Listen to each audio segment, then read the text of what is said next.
Hello, hello, hello, all. We've got a nice panel here to talk today about basically something we never really talk about, which is kind of wild in some sense. I mean, you'll notice that the blog network is called Freethought blogs, not atheism blogs. The reason for that is back in 2011 or so, when we were, PZ Myers and Ed Brayton were setting it up, they were looking for something to sort of separate themselves from the new atheist movement, and free thought is sort of an older term, which meant sort of questioning religion and all that. And, it seemed like a fit.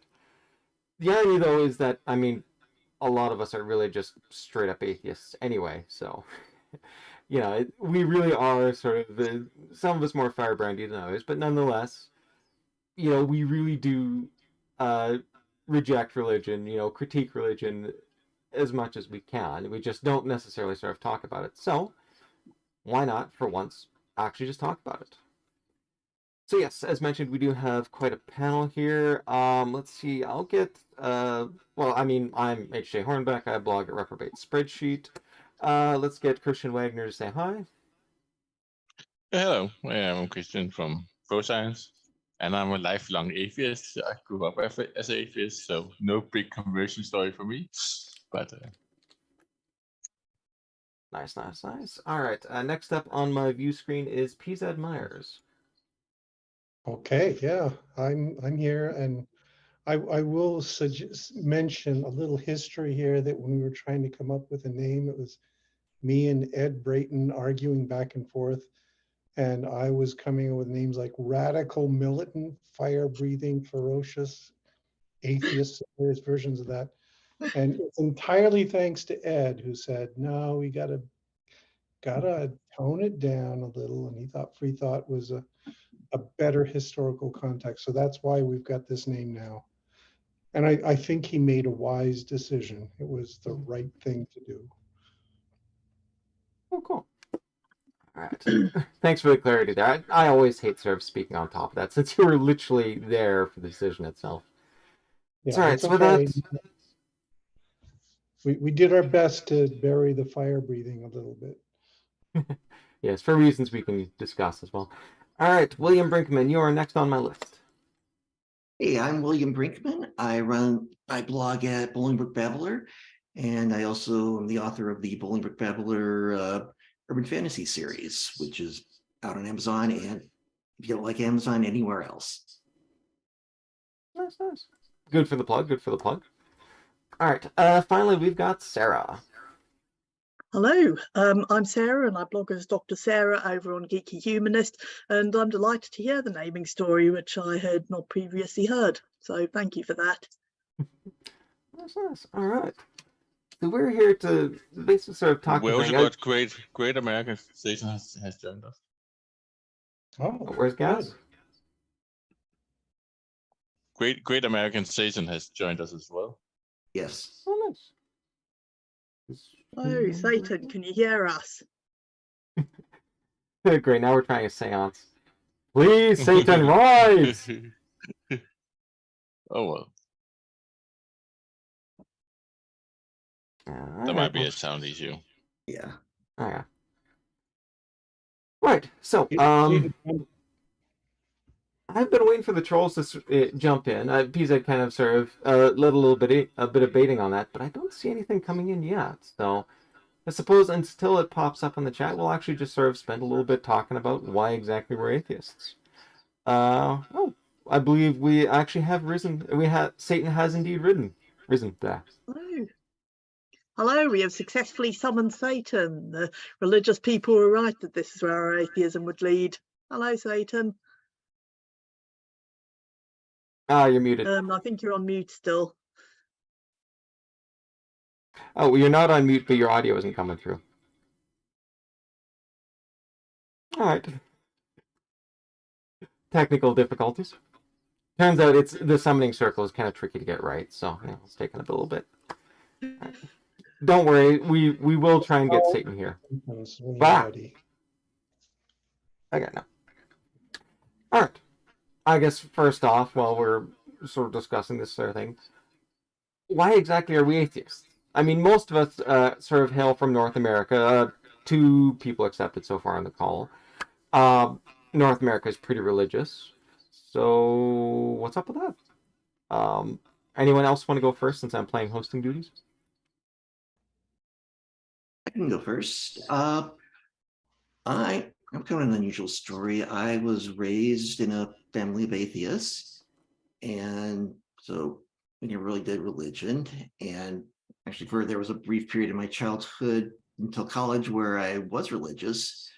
So I like to think of that as my rebellious period, but it was basically some kids staged an exorcism, and of course I'm like in grade school, so that did the trick back then. But in college, I took humanities classes where we read the Bible, and then I just finally got to the point where I realized that reality and what I was reading just didn't match, and I kind of came back to atheism then. So, and been studying, reading about the philosophy ever since, and that's my story. Cool. All right. Anyone else want to chime in with a story? Okay. Go ahead, Sarah. But I was raised without any religion because I have two parents who came from different religious backgrounds. So, it wasn't even a case of being raised atheist. We were just raised without religious belief. Although, because I'm in the UK, we did get a kind of watered down Protestant type Christianity at school, because that's standard in the UK, which is, I think, really pretty different from the kind of fundamentalist Christianity you hear a lot about in the US. We kind of occasionally have that, but it's much less a thing over here, I think. Anyway, so I grew up, became interested in the subject, spent quite a lot of time in my teens just looking into religion and the whole issue of theism and Christianity and Judaism, and spent a lot of time reading about it, and concluded that I couldn't find any evidence one way or another, and became an agnostic for the next approximately 12 years. And then when I met the man I would end up marrying, who is an atheist, in fact, I asked him, well, why are you an atheist and not an agnostic? And seeing as you can't prove that God doesn't exist. And he said, well, do you believe in fairies then? And I had this light bulb moment of realizing that it is actually okay just not to believe in something that there's no evidence for it, without having all the disclaimers about how we can't actually know, and so we have to be agnostic. And just gradually drifted into defining myself as an atheist rather than an agnostic, and so here I am. Nice. All right, should we have one more at least? Can anybody hear me? Yes. We can hear you. We can hear the voices. Is it overpoweringly loud? No. No, it's perfect. Not too quiet? No, it's perfect. Okay. All right. Well, me? No? Yes? Perhaps. My name is Great American Satan. I am Jerry Coyne in a wig. And if you want to find out how much I despise transgender people, you can read all about it at whyevolutionIstrue.cheapivermectin.ru. Thank you. Pick him off. Come on, let's get rid of him. Oh boy. I'm actually this cat. Sorry, just a moment. Yes, I'm an atheist because I have no natural inclination to believe in the supernatural. I think that there was this fluff going around a while back about like how there may be like a area of the brain associated with religious faith. If that's true, then that means some people are naturally inclined to be atheists and some aren't. And it's like maybe culture could push it one way or another. But if that's true, I'm definitely in that camp of just having no natural inclination to believe in the supernatural. I do not. It doesn't hang for me. So I don't think that there's, I mean, I can, it's very, very easy because atheism is true to generate logical reasons for it. But fundamentally, the reason I'm an atheist has nothing to do with logic and everything to do with just natural feeling. So that's about it.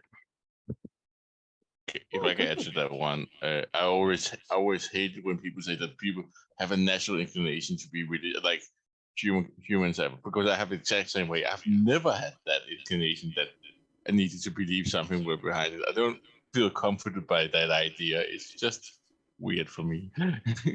Sorry.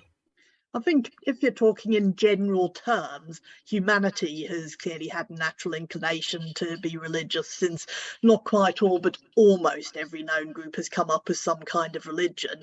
But I think that's a different thing from saying that every individual human has a natural tendency to be religious, which is clearly not the case. Or maybe religion just lends to an easy power structure that leads people to have power. And humans tend to have some people who want power. So I mean, there could be other reasons than religion being the driver. There is an interesting argument in, I am now trying to think of the person's name, and he wrote a book called Weird, which is an acronym for Western European, industrialized, rich, and democratic. Thank you. I was sitting there thinking, thank goodness it doesn't matter that I've completely forgotten the details of this thing I'm trying to talk about, because someone here is going to know it. So thank you for being that person. Yes, anyway, his theory is that religion is what makes societies able to be larger than just families, because you know, evolutionarily speaking, you tend to favor the people who are genetically related to you. But if you're to have a larger society, you need or probably need something to bind you together and make you feel more like a group than just genetic ties. Otherwise, you'll just always end up favoring your family over everyone else. And so people who groups who believe in some kind of God, spirit, or whatever, binding them together into more of a group, have an advantage over the ones who don't, just in terms of the fact that they can form larger and more cooperative hunting parties and so forth, and everything on from there. I don't know. My main problem with that is a lot of it is sort of taking the present and trying to project it back onto the past. Like oftentimes when talking about evolution, people talk about bacteria being, you know, relatively talk about bacteria being primitive relative to us, but bacteria have been evolving for 4 billion years. You know, if you're looking at current day bacteria to sort of get an idea of what, you know, the initial, you know, bacteria descendants, you know, progenitors looked like 4 billion years ago, you can do a little bit with it, but it's not nearly as effective as most lay people would think. And that's the same sort of thing with religion itself. You know, I live in North America. I'm kind of biased towards Christianity overall, but there are actual animist-based, you know, belief systems around here. When you actually look into the details on it, it's, you know, it really sort of crumbles what exactly is belief in a deity and that. You know, a lot of the deities that we sort of think of within, you know, like Native American religions and all that aren't really deities per se. And it's kind of tough to actually think of them as anything more than sort of parables. I mean, I don't want to say that they're not necessarily to some people, you know, that there is some sort of power of vision trip, but it's not really like gods per se. This sort of bleeds into a lot of what religious apologetics will often do, where actually they combine sort of, you know, societal groups and all that with religion proper. The institution and the ideas, you know, of the how the universe is structured and all, they're actually quite different and should be treated distinctly. So, you know, we've what I've heard so far, we're all pretty similar in our disbelief. We've all been pretty much atheists most of our lives. Maybe a few little backsliding with William, but he came back to the fold. So, well, I was an agnostic for most of my life, actually. Is there really I mean, sort of officially an agnostic for 12 years. Yeah. And I think, you know, technically an agnostic before then, even if I didn't give myself that label. And then, atheist for the last 24 years, I guess, something like that. Yeah, but I don't think there's a significant difference between agnostics and atheists. We could battle over the dividing line, but it's more of a hair-splitting thing. But yeah. technically I would not have called myself an atheist for the majority of my life. Right. And I knew lots of people, 30 or 40 years ago when I was engaging in these discussions about this who would say the same thing, that that there's a fine distinction between them, and they thought it was important, but I was one of those people who never thought it was a big deal, so I never worried about it. So yeah, my history is I've always been an atheist. I just didn't know it for a long time. So I should mention I'm here in northern Minnesota in a hotel room because, first of all, we had to make an important delivery of a mysterious box to the University of North Dakota. But then we're taking advantage of it to visit a few places around here because this is my ancestral homeland, for at least several generations back. This is where my mother was born, where my grandfather was born and lived for maybe half his life.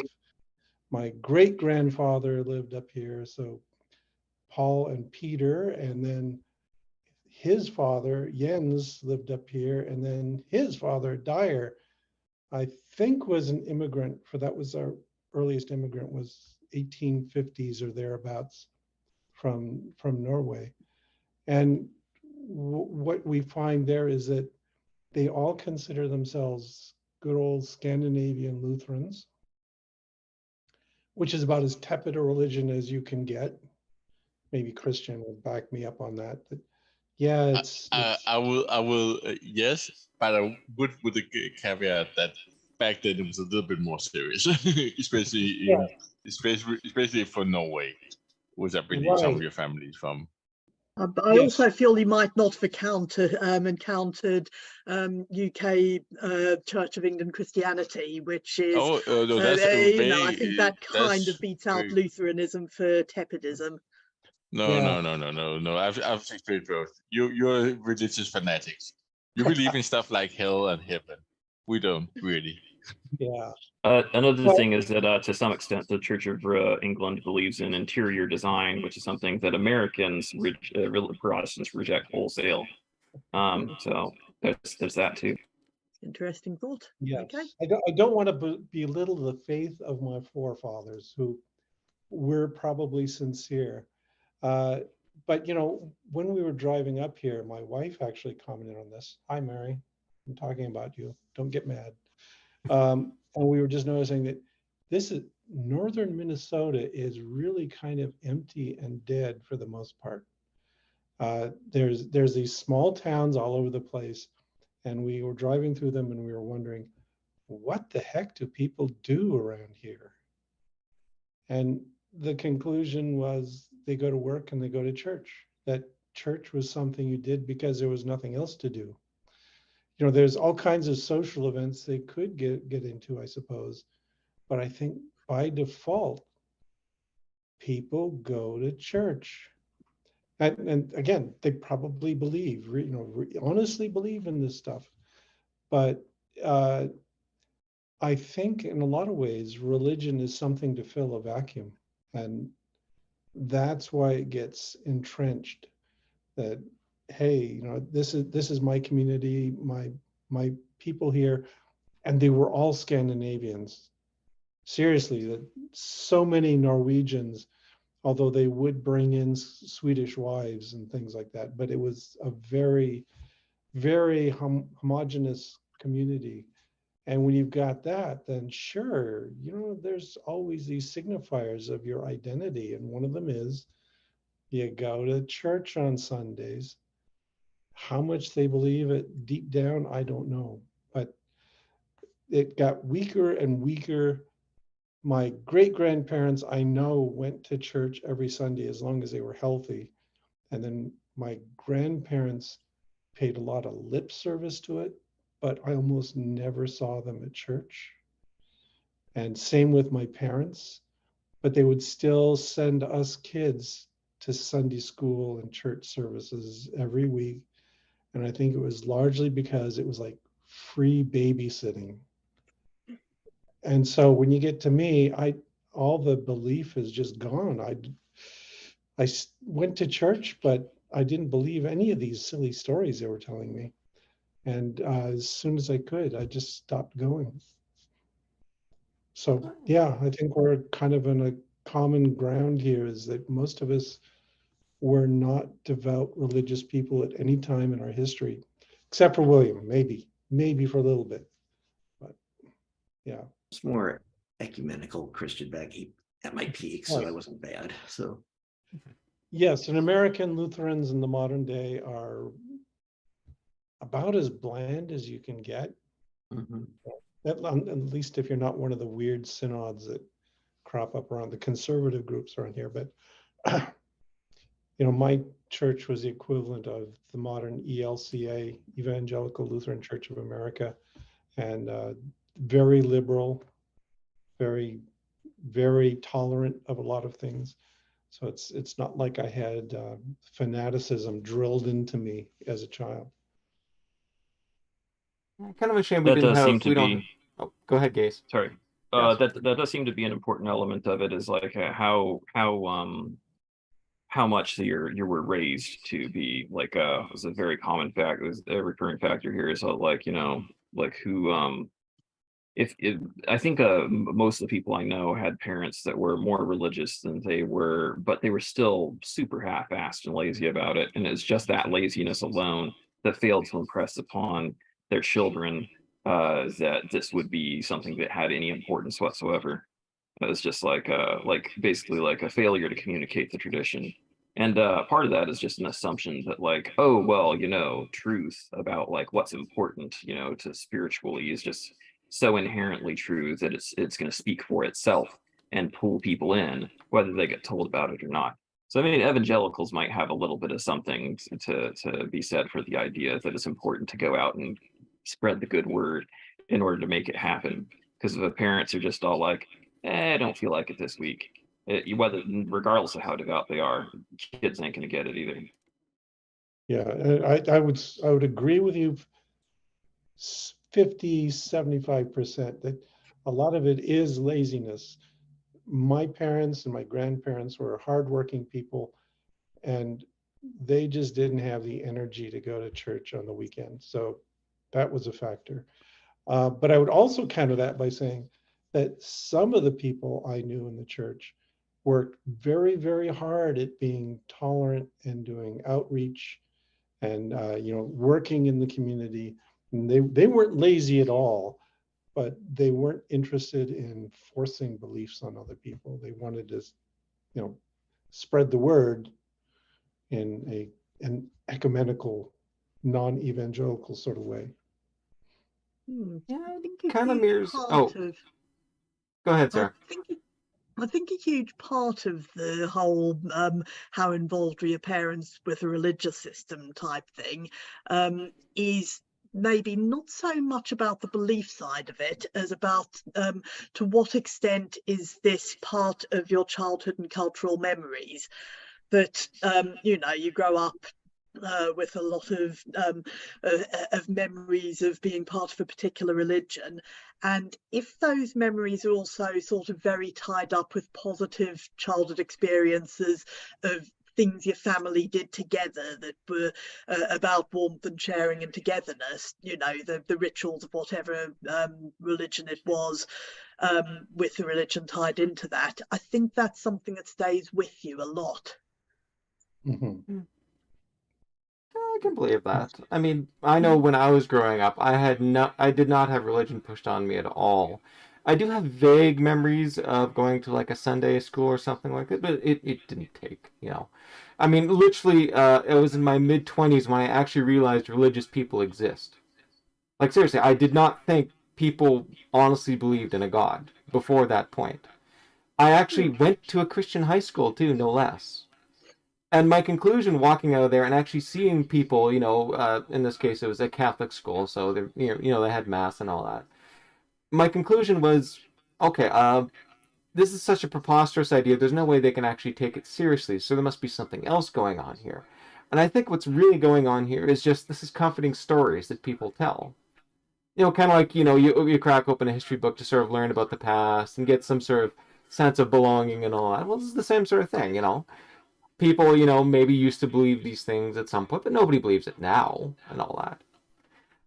Then September 11th happened. New atheism kind of kicked off and all that. And I actually spent a lot of time sort of realizing, oh shit, I was a bit of a fool there. And literally, actually, I actually spent a couple years basically trying to, sit down and write a book on this topic of, okay, why exactly are people religious? Here's the arguments, blah, blah, blah, blah, blah. Grand old thing, if you actually look on my blog, you'll see parts of it. I gave up on it for two reasons. One, I realized all the arguments are bullshit. Every single argument I've encountered has very easy counter arguments, which just sort of completely blow it out of the water. Nothing I have seen has really challenged me, and it challenged my ability to refute it. And I've actually gone looking at what many people consider sort of the best apologist for religion as well too. The second thing that I encountered too actually sort of echoes what Pizat and all that has talked about as well, is people aren't religion for the religion. It aren't religion because of the God or anything like that. They might convince themselves of it, but oftentimes it's actually served from a crass political or personal benefit. Religions were the sort of first charities that are around. If you actually were in need, there's, the collection plate would actually sort of go to help you. And this is a very common thing to have in rural towns. This is almost like sort of a form of communism and all that, where everybody would sort of chip in and people get a help out from that. And that is really why religion has sort of spread out and all that, and why religion is on the wane now that we've got much more beefy social programs to go around and actually make up for those gaps. And why we're not sort of in these small communities anymore, and we don't really have that, well, this organization over here will help you, and there may not necessarily be one in here. And so I gave up on the book. If I can add something, I think that it's also worth remembering that a lot of people who call themselves religious are not particularly religious. For example, in a country like Denmark, we actually, when we could go to primary school, we actually get indoctrinated in Christianity from the start. Like we were getting, like the school books speak of Moses like he's a real person and stuff like that. But that's because that's perhaps just because that's the background, the Christian background that's always in a country like them, with the state church and everything. But most people don't really believe in anything. They just consider themselves Christian because that's what you. So we have actually a kind of a terminology here called cultural Christians that we use about that. So everybody, there's a lot of members of the state church who don't actually believe in a God. There's one priest who got fired because he openly stated he didn't really believe in a God. That was a step too far. You can believe in spirituality and a lot of other weird stuff as a priest here in Denmark, but you have to believe in the basic concept of a God. That was the one barrier. So, but it was all the way out there before. That is actually the border of it. So even the church is not particularly Christian. If you go to the kind of the less religious part of a country, there of course there's some areas where the church is deeply religious, fundamentalist. But so what I'm trying to say is also, so a lot of people are religious in the sense that they belong to a community because they're growing up in it, but they're not particularly, they don't believe in anything. So you can't really argue them out of being Christian because for them Christianity is not actually a belief in a deity; it's actually a cultural belonging. That's something else. And I'm guessing it would be the same for Muslim or Hindu or a lot of other religions. I knew for some Jewish people it's definitely the same. Yeah, I guess my childhood was different because I grew up in the Bible Belt, so my parents lacked religious education for me. There are other kids and adults who are willing to step in, and I think there's a lot of social pressure to be religious. I remember in 6th grade, I was on a Sunday riding my bike around, and a guy drives up to me and says, "Hey, you want to be in a Sunday school program?" And then my parents were ready to go riding out in the streets on Sunday mornings. So yeah, I mean, there's the cultural aspect, but then there, in like Missouri and Oklahoma, where I grew up, there's a real strong belief. I mean, maybe they tailor it for their own personal beliefs, but I think that a lot of people sincerely believe, and there's a sincere fear of being damned or having their friends go to hell if they don't believe either. So there's that. Yeah, and like Sarah was saying, that the associations we make with religion are often strongly disconnected from these kinds of fervid beliefs that people have. I mean, my own memories of church way back when is mainly felt boards and contests to memorize Bible quotes and beanbag games and just sitting around with friends in Sunday school talking about stuff, usually not at all religious. So I have a very, very innocent, innocuous view of religion from that time. But then, like HJ mentioned, things happened. Sure, 9/11 was a real shock. But now what drives me up the wall is the rank hatred that's coming from Christian communities towards gay and trans people, this kind of barely concealed racism that they're all promoting, that it's not felt boards anymore. It's just pathological hatred of other people. And that's a transition that really worries me, is maybe I haven't been ferocious enough in my atheism, because it's getting pretty bad out there. I feel like there's nothing that the atheist movement or atheist, charismatics really could ever have done to change the situation. If maybe in that alternate universe where the atheist movement hadn't been just a fundamentally ableist way to fillet oneself on the basis of IQ, with all these racist and other kind of fundamental issues. If somehow in that alternate universe, Sam Harris's and Dick Docks and whatnot had remained forces for progressivism in some way, maybe we could have somehow put together some kind of influential movement. But I don't think that we got it. I don't think we ever had it in us, and I think our numbers are too small. And I do think that, I think Christian was alluding to it, there's a certain amount of well, this is just your identity or whatever.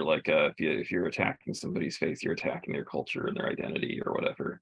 Just could anybody ever have been convinced by the evangelical atheist, or the new atheist? I really doubt that at this point. The big problem with the whole hate movement thing is just that it's I don't know. I think I think it kind of comes back to the way everything is commercialized, everything's dialed up to 1,000 in the age of stuff like Fox News and social media and so on, where it's polarization sells. It drives clicks, it drives engagement, it drives ad revenue, and that has caused everybody to become more radical, which is a self-feeding cycle. And it's just I kind of blame capitalism at the end of the day for it. And of course, the vested interest of billionaires that fund stuff like conservative media. But yeah, end of the day, I think that we can't fight market forces in that way. We're just not happening. It's the world's kind of amping itself up for war through this level of division we've got going on, and I guess war is gonna just be what we do now. Yeah. Well, just as counterpoint, though, I would mention that there were and still are a few really good atheists. I mean, I would think of, for instance, Annie Laurie Gaylor at the Freedom from Religion Foundation, who's as militantly anti-religion as they come, but at the same time, she's got a lot of progressive values that moderate that. I would also mention Copson in the British Humanist Association, who's also very good and brings that humanist sensibility to it all. So they're out there. But remember when Dawkins came on the scene, he instantly became the focus of groups like Fox News and all the conservatives, that they fueled his popularity by, just echoing the more militant, vicious things that he would say. And that's how they kind of took over. They were media friendly, and the media right now likes hatred. So that's how it took off. Well, I mean, this also brings up the demonization of immigrants, which is a tale old as time. I mean, even the Athenians and all that were very down on other neighboring citizen states, that were around there because they were not them. Humans, unfortunately, have a very nasty habit of grouping into, our own little in-groups and out-groups, because it turns out it actually provides a survival advantage. If you are within your in-group, you're nice to your in-group, bad to the out-group, and that's actually a very strong, a very strong survival thing. And where was I going to go with this? Sorry, distracted by the chat. I will have to step in and do a little bit of moderation there, but anyway. That is getting a little weird. Yeah, I Well, feel like whatever that guy's smoking, I would like to avoid it. yeah. All right, let's see. All right, that person is now on timeout, so congrats. Although they did actually have a very good argument, I think, in favor of Christianity. Basically, it's as strong as anything I've sort of seen from, what's his name? What is it? Oh God, it's been so long since I studied apologetics. I've actually forgotten the major mainline Christian apologetics. Folks like Lee Strobel and all that. His argument, if I recall correctly, was nya. Yeah, that's about that's on par with the strongest arguments I've seen for religion. So, bravo. Yeah, William Lane Craig. There's a whole bunch of these people. Their arguments are just so bad. They're pathetic, and all that's keeping them going is that they've got a dedicated following that no matter what they say, no matter how stupid, they say, "Oh, hooray! That's a wonderful comment." I think their arguments can sound superficially convincing, but also it has been pointed out many times that the main appeal of apologists is preaching to the choir. They're literally so. They're talking to fellow believers who look at these sort of superficially logical sounding arguments for all the things they already believe, and like, oh wow, what a good argument. Clearly all those non-believers are just made hard of heart through Satan, Satan, and clearly no one could actually be found to be convinced by these arguments. And from the non-believers' point of view, they look a bit different. I mean, I've found some of the arguments convincing, clearly not enough to make me convert, but looking at them as a teenager, I remember finding some of them convincing enough I had a hard time refuting them, but, that would no longer be the case. But, yeah. But that's also often because often they're quite simplified, so they seem superficially convincing that they're all one liar, lunatic, or can't remember this last L, but but the thing is, no, he could just be mistaken. That's completely so. I think the problem with us is we don't buy the basic premise. So when they come and selling us something, and it's much. I think we see the same now in politics. The stuff that the people in the Republican Party right now seem to believe are so bonkers to us, but we don't buy the basic premise that, I mean, the whole idea that the whole Democratic Party is pedophiles. I mean, what kind of premise is that to put up? I mean, it's a bonkers premise to put up, but there's a lot of people buying it. Projection too, like no small amount of the people crying pedophiles the loudest are literally pedophiles, like particularly if you look at the white supremacist movement, in any situation where there's extremely strongly patriarchal situation, yeah, the more men have unquestioned powers, the more child molestation happens. I don't know why, but yeah, it's there's a Antifa Tumblr that I follow that has like a list of like, well, I think at this point over 100 white supremacists have been busted for child pornography, child molesting, and stuff like that. So it's like, yeah, no small amount of projection involved in that whole shit. And what's so weird for me, sorry, just one comment that it was so weird for me is they never seem to turn on them. I mean, if they really were fighting against pedophiles, you would think that they would react harshly when they find out somebody, but that's a minor thing. Sorry, PC. Yeah. Oh no, it's okay.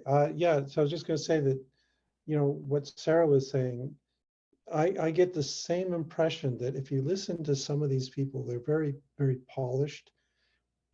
They're very eloquent and erudite, in their narrow field. And that can give you the impression that this is a rational argument they're making. And that's the old school. But nowadays, what you find is they've discovered they don't need that. They don't need to sound, really scholarly. They just need to babble out all this BS and be very cocky about it, and somebody will follow them. And so, there's been this digression, this devolution of the apologists over the years. And nowadays, I can't stomach listening to them because they're so bad at what they do. The people who are making these arguments, like the Kalam argument or whatever, how can they do this? That's been debunked so many times, but they keep on going and going and going, and they always find somebody who will listen to them and think, yeah, because what they're saying is what they want to believe. They think it's all just fine. Yeah. And I mean, you do have this breed of apologists who are good at making it sound as though they've looked at both sides. I mean, one of the big things in apologism is this whole story of, I used to be a non-believer and I scoffed at the very thought of believing in Christianity. And then I actually looked into it and examined all the arguments, and they were so good they convinced me. And, you've got people like Lee Strobel, who's a journalist, Jay Warner Wallace, who's a police officer. Yeah, there's another one who's a biggie in Josh, what's his name, who's a skeptic who got converted, but he doesn't have a cool sounding profession to apply to that. But it's all this, I did all this research and it completely convinced me. And Christians, well, a particular brand of fundagelical Christians will just absolutely lap that up. It's like they feel like someone else did the skeptical looking into it, so they don't have to. Right. Yeah. And then you go from there to the people like Matt Powell, who's just a hate preacher, and he doesn't have any slick arguments. He's got really bad arguments, but he says them with such fervent belief that's persuading some people. It's really sad. It's like a kind of form of argument from ignorance, where they're spouting all this nonsense confidently, and then people who don't know the subject is like, well, yeah, I mean, okay, I don't know how life began. God, that makes sense, because I can't think of a non-religious reason. So I think, and then part of apologetics is really reinforcement, because some religious people begin to have doubt over the years, and this is getting way, no, I've done the research and I had doubts too, and I was a disbeliever, but now I know, and now see, you're right, you're on the right track, stay where you are, that type of thing. yeah. And I mean, there's also, there's 2 points to sort of make on this. Partly, I can actually point to some very LGBT-friendly churches within town.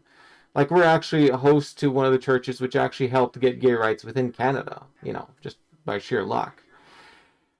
The reason why we hear about so many of these hate preachers and all that, is because they get attention. Their views are so extreme and so, loud that they sort of dominate the conversation. And much like how, if you actually look at it and within sort of the various hierarchies, within the various ecumenical parts of Christianity itself within the United States, half of all religious groups are A-okay with abortion.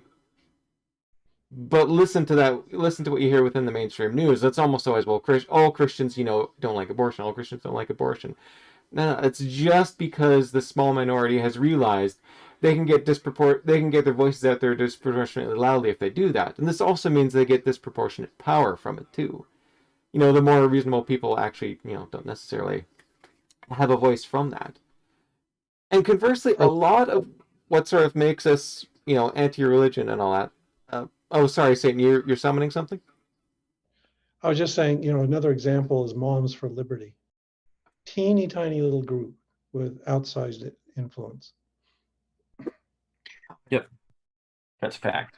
I summoned something. Congrats. Nice. Well, we tried to summon you, but and also, yes, Moms for Liberty is a good example. But we've seen that in Denmark that when the far right politicians use the fact that how many percentage of the population is part member of the church as a number for how many Christians there are, they use that to bash on Muslim immigrants. So that was actually a kind of a tool for getting people to relieve the church if they don't really believe. Was kind of, hey, you're using it as a political tool. Maybe you want to stop paying to that church and don't give ammunition to the people using it. And I think that's the harm of those peaceful churches. If I'm going to be brutal, is that it actually, unless they're very vocal and speaking out against others, they kind of lend a silent approval, not in reality but in appearance. So I think so. I'm not going to say that all religious people are bad or any such stupid thing, but I'm just saying that organized religions, if they don't actively speak out against hatred, they will be counted among the ranks of those that hate. Mm-hmm. Yeah, I think I got some examples in my neighborhood. There's so yeah, I think I don't know if they're Episcopal or whatever. There's like 4 churches just on the street between here and the next major street. One of them's Seventh-day Adventist, Episcopal. I think there's a Korean church or a Samoan church. I don't remember. That's not counting the little storefront ones or some kind of like radical manages to get like a small flock and like what looks like just like a moldy hole in the wall. But there's on the one that's closest to us actually has pro LGBT signs on it, which I'm like, oh well, great. Now I know that there's at least one of these places isn't hating. Within my household, there's one religious person, and she goes to a church that's Pentecostal, and I know that some international Pentecostal organizations are among the people that are funding like anti-LGBT stuff of the most dire nature around the world.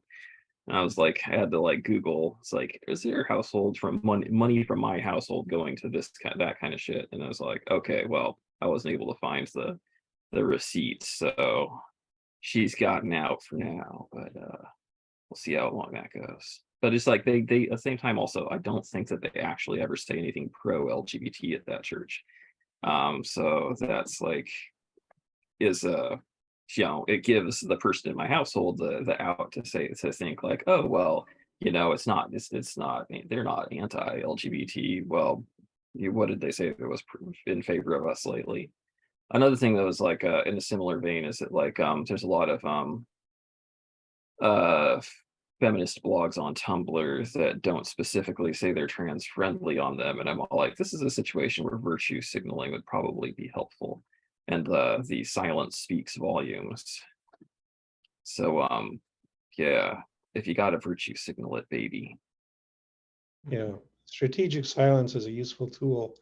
It lets the crazies be the mouthpiece for the whole group. Yeah. Yep. Oh, and the other point I was going to make too is a lot of our reference point for religion is from our sort of local communities. Like, rattling off all the sort of apologetics that I sort of studied and learned and all, I very quickly sort of realized, wait a minute, a lot of this actually sort of comes from Christianity of some sort. I mean, it's a little bit more complicated than that. There was some, Islam, apologists, in the Middle Ages that sort of did contribute to it too. But this is sort of the problem with our atheism in some sense. Is we're atheists against the Christian God, sure, but have we got any arguments against, the Dharma? Can we actually say that the Tao does not exist in any, strong way? What about Anastasia? How does everybody feel on them?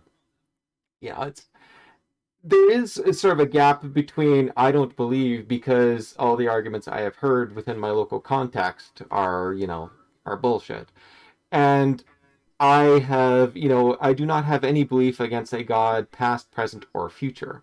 The second was definitely the stronger claim. And I don't think many of us could say that. Although, Pisa, you came so close. I actually can say, I can say that in a way sense.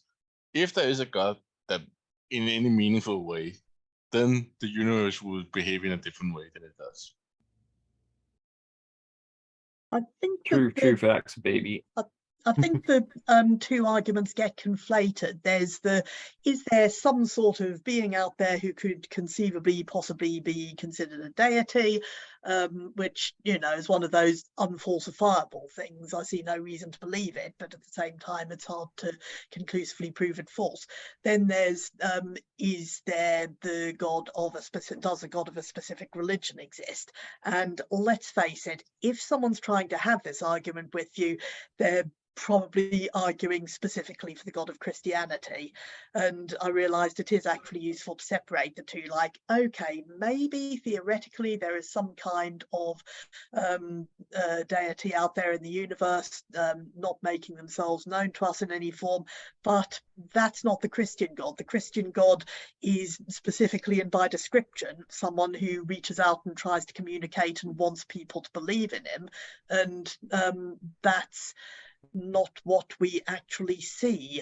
We see what looks a lot more like people wanting to imagine that a God is reaching out and communicating with them, and they're wanting to believe in that God. But that's not really the same thing. We don't see the kind of universal experiences that you would expect if there is an actual God reaching out, trying to get people to believe. Mm-hmm. It's true. But actually, I did want to mention something PZ brought up a while ago. There was a blog post I think you made a couple of years ago where you basically, I think this is sort of this is all the rage in the atheist community at the time, was what evidence would actually convince you of belief in a God? And if I recall correctly, your answer was nothing. And I'll let you elaborate on that one a little bit since I didn't write it. Well, sure. It's simply that nobody has presented a consistent, complete image of what this God would look like. It's all this nebulous nonsense. So, when you challenge me to say, okay, what could we present that would make you believe in Jesus Christ, for instance? There's no clear picture of what this Jesus person is. And it's the same is true for I don't care who, Muhammad, Buddha, whatever. Before you can demand of me a clear argument against them, you have to give me a clear defense of them. You have to say, what are their properties? And no, they can't do that. They'll never do that because it's the nebulousness that's the heart of their belief. Yeah. I've actually found Christians, for example, are quite specific, hugely varied, but in very varying ways, quite specific about what they consider the qualities of Jesus, usually at least coinciding on he was a Messiah and he died for our sins. Yes, but how can you demonstrate that? I You know, think this, I'd actually demonstrate the reverse, that Messiah meant something in particular within Judaism, and it didn't mean what Christians think have since redefined it as meaning. And it's a case of, you keep using that word, I do not think it means what you think it means.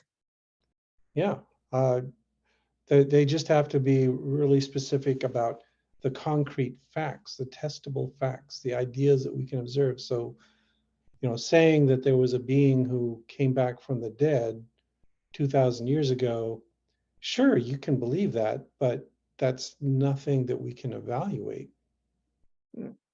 Or conversely, I would say we can evaluate it, and actually the evidence is very poor, That's true. Yeah.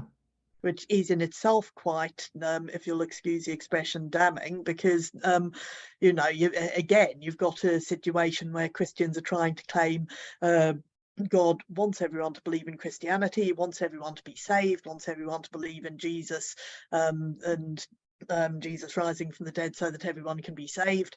And we're meant to believe that the all-powerful creator of the universe's way of doing this was to send someone to some little backwater, one place in the planet at one point in time, and have him appear to a few people after death, and you know, one very vague and non-specific mention that he appeared to more than 500, and that's it, out of billions of people living who've ever lived. And it's like, okay, I think if you actually had a God powerful enough to create the universe who wanted everyone to believe, he'd have probably done something a bit more obvious. Exactly. It falls apart on evidential grounds, but then also, like you say, it doesn't make sense. It doesn't hold up logically. So give me something that's consistent and strong and testable, and then maybe we can talk about it. You know, in that post years ago, I suggested, well, you know, if you could imagine a 300-foot tall Jesus stomping all over the country, and that would be convincing of something, but it wouldn't be convincing of Christianity, right? That's not part of their beliefs. So, you know, for me to suggest that as a hypothetical is kind of pointless, because you got to come up and tell me, you know, if a Christian comes to me and says Jesus is going to appear in August and he'll be 300 feet tall and he will be marching across the country. Okay, that's a pretty clear claim. Let's test that. I'll wait till August. I bet you it won't happen. But then they just say they didn't say which August, and there could be some Oh, August at some indefinite time in the future. yes, the constantly receding prophecies are Yes. not convincing at all. Am I the only one visioning a Mega Jesus walking across like some people do? Yes, No, I but, think Jesus as a kaiju would be really cool. yeah, Oh, Not gonna happen. probably not the one they're talking about in the churches though. Probably not. Well, clearly Jesus has an agenda of having a certain amount of people not believe and not be saved. That's got to be part of the what Jesus actually wants in order to be consistent with the evidence, right? There's got, and I have heard, I have seen belief. I can't remember which one, but there is one that specifically believes that you get so many places in heaven and then that's it, and you know, 144,000. Jehovah's Witnesses. It was like 12,000 from each of the 12 tribes or something like that, right? But I just like, I also have seen it specifically said that one of the pleasures of heaven will be looking upon the people that were not saved in hell. I don't remember where I saw that bullshit, but yeah, I just yeah, definitely agreeing with people that are be like, there's literally, if totally unnatural stuff started happening before my eyes, Jesus showed up to me in person broke my mind or whatever, I'd be like, this is indistinguishable from a stroke. And I just there's literally the cosmos could become inverted, and like stars fall from the skies and all that other good stuff, and it would be completely unconvincing because I'd be like, there's no reason to believe my brain isn't just melting right now. Like I'm just on a emergency room floor, dying, right? Why would I start believing then?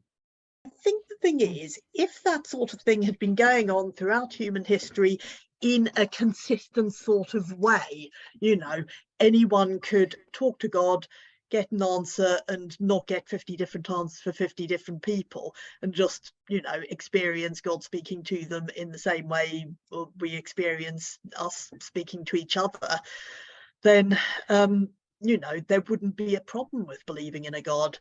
It'd be pretty obvious. Same way as I believe all you guys exist. I've spoken to you, but the problem I think theists are up against is that hasn't happened, and so the reality we've actually got is substantially different.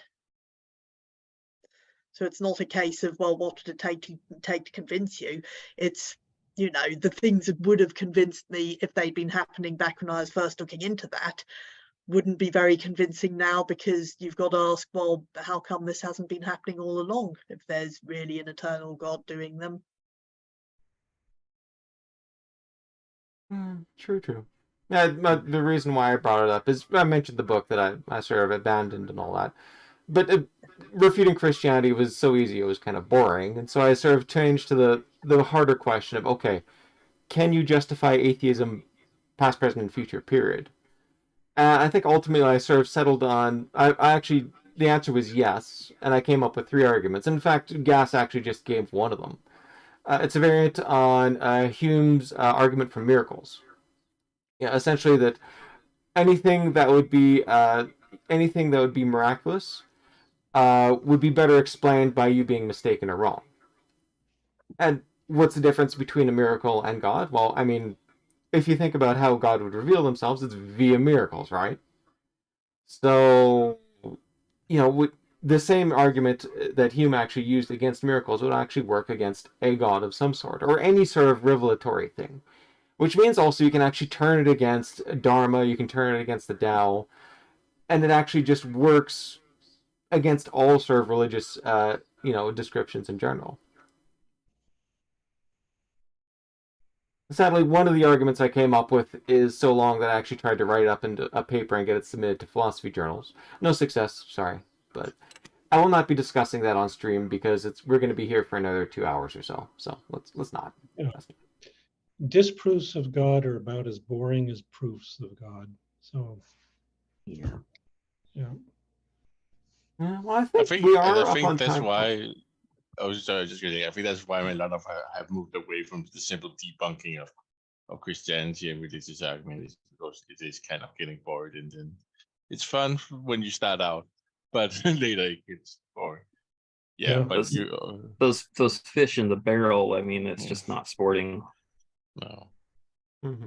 Might be helpful to some people in the beginning, but eventually we should all move on to what it means when there's a world with no God, or universe with no God. Mm-hmm. Exactly. All right, well, I guess now would be the time to wrap up. So that was almost the perfect thing to wrap up on. But I want everybody to sort of have a chance to say one last word, and of course plug your own stuff as well too. So I'll do the standard sort of walkthrough on everybody as well. Again, since you're first on my screen, I'm gonna bug you again, Christian. So I'm supposed to say goodbye to people and go to my blog Pro Science. I have started slowly to be a little bit more active again. I have a few things. Actually, I think the argument that I put forward that the universe would look differently if there was a God, I might actually expand a little bit on that as a blog post. So that's basically it for me. Inspiring some writing. I love it. All right. Next up will be Pizad. Pizad, I think you have a blog, do you not? Oh yeah, I do, somewhere. You can probably find it on Freethought blogs. Look for the name you never heard of before and don't know how to spell, and that's me. And if I had to wrap this up with my conclusion, it's that, yeah, the God argument is dead. Who cares? That what we ought to care about is things like humanism and ethics and social justice those are more important than the God debate. Excellent, excellent. All right, Sarah, you're next on my screen. Charge. Hello. Yes, I don't. I also have a blog, and I don't think I have any particular summary for all this. Although it seems kind of sad to end the hour with, "Hey, this thing we've just spent the past hour of all our lives talking about, total waste of time. Yeah, let's not bother with it anymore." So, excuse me, Peasy. I believe you picked the subject. Thank you. Oh, yeah, it's all my fault. It's all your fault, man. Oh, and your blog at Geeky Humanist too. So. I blog at Geeky Humanist. That's me. I'm a geek and I'm All a right. humanist. The order has shifted around a bit, so it will be Satan this time around who gets to say their summary. Yeah, definitely a strong flavor of fighting against religion with verbs and verbiage and logic and stuff like that. Very feeling very pointless at this juncture of history, especially as the some of the loudest voices in atheism via popular culture are indistinguishable from the worst Christian hate groups. I just yeah, what do you do in a world where there's like no salvation, no afterlife, and things are kind of dire? That's if there's one justification for going through retreading the past of our movement is like refocusing you on the future of it, which is what do you do with what we got? With with atheism being true, what do you do with it? That's going to be more important than like justifications for it, because that's a really old and pointless argument now. Oh, cool. And this, of course, brings us to Brinkman as well for your final thoughts and, of course, plugs too. You got a book to plug, so I want to hear that. Okay, of course. Yeah, I'm the writer behind the Bolingbrook Traveler blog and the urban fantasy books. And I guess my conclusion would be a statement a former president of the American Human Association once said that really stuck with me, is that this world is all there is and all we need. And that's how I try to live my life. I would love to sort of come up with some better concluding thoughts, but I mean, y'all beat me to the good stuff and all that, so live long and prosper, I guess. Sounds good. Fight the power, I think, is a better one. So, yeah, yes. So yeah, if the world is shit, it's up to us to make it better. There ain't no God that's going to do it for us. So get out there, get your hands dirty. I'm H.J. Hornbeck. I blog at Reprobate Spreadsheet. I should probably write a blog post at some point to justify things. But yeah, I think that concludes us for today. So we'll be back next month with some other topic, which we're probably going to decide on the next 5 minutes. So until then, we shall be seeing you around. Enjoy the day.